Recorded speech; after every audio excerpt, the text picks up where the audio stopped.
સાબરકાંઠા હિંમતનગરનો પરિવાર ઓનલાઈન ખરીદીમાં છેતરાયો છે। ઓનલાઈન ખરીદી ન કરી છતાં પાર્સલ ઘરે આવતા પરિવાર ચિંતામાં મુકાયો હતો। પરિવારના સભ્ય પાસે ડિલિવરી બોયે ઓટીપી માંગ્યો હતો, જે બાદ ઓટીપી આપતાની સાથે જ ખાતામાંથી 699 રૂપિયા કપાયા હતા। સતત 3 દિવસથી ઓનલાઈન ખરીદી ન કરી છતાંય પાર્સલ ઘરે આવી રહ્યા છે। આથી એક બાદ એક પાર્સલ ઘરે પહોંચતા પરિવાર ચિંતાતુર બન્યો છે, જેથી પરિવારે ઓનલાઈન ખરીદી ન કરવા લોકોને અપીલ કરી હતી।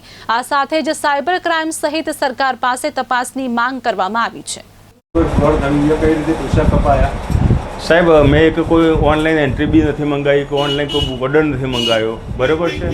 અને એક ભાઈ પાર્સલ આપવા આવ્યા અમારે ત્યાં, મેં કે તમારું પાર્સલ છે, એટલે મેં કહ્યું શેનું પાર્સલ છે, એટલે કે તમારું ઓનલાઈન મંગાવ્યું ઈ કાર્ડમાંથી હું આવું છું અને પાર્સલ છે તમારું। મેં કીધું ઓકે, તો મેં જોયું કે તમારો ઓટીપી નંબર આપો ને પાર્સલ આપી દઉં છું। મેં જેવો એને ઓટીપી નંબર આપ્યો, મારા ખાતામાં 699 રૂપિયા કપી ગયા। પછી મેં પાર્સલ જોયું, બરાબર છે, ચેક કર્યું, મેં ખોલીને એનો વિડીયો મેં ઉતારેલું છે। તો એ પાર્સલમાંથી બુરખો નીકળ્યો કે અમે હિન્દુ લોકો પહેરતા જ નથી, મોમેડિયન લોકો આ બહુ ફ્રોડ કરે છે, ધ્યાન આપવા વિનંતી। સરકારશ્રીને અપીલ કરું છું, બરાબર, કે અમે શિક્ષિત, હું બીકોમ ભણેલું છું, મારી મિસિસ એમકોમ ભણેલી છે, શિક્ષિત લોકો છેતરાય છે, તો બચારા ગરીબ મધ્યમ વર્ગની શું હાલત થતી હશે। અને મને એને ખાલી ઓટીપી આપો, મેં પાર્સલ આપી દઉં, જેવો મેં ઓટીપી આપી મારા ખાતામાં 699 રૂપિયા કપાઈ ગયા।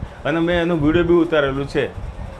ગવર્મેન્ટે કોઈ એના પર એક્શન લેવી, સાયબર કાફીવાળા એક્શન લેવી પડે, સીબીઆઈવાળાએ બી એક્શન લેવી પડે। મારા ખાતામાં યાદ પૈસા ડાયરેક્ટ કપાઈ જાય તો યોગ્ય નથી, બરાબર છે। અને એની ઓફિસ સેલ્સની પાછળ આવેલી છે, એ કારણે મેં ઇન્ક્વાયરી કરી દીધી। મેં પાર્સલ મંગાવ્યું, આજે મારે 3 ફોન આવ્યા, મારા ઘરે ગાડી એક ભાઈ ઊભો હતો કે ભાઈ તમારું પાર્સલ આ ઓટીપી આપો।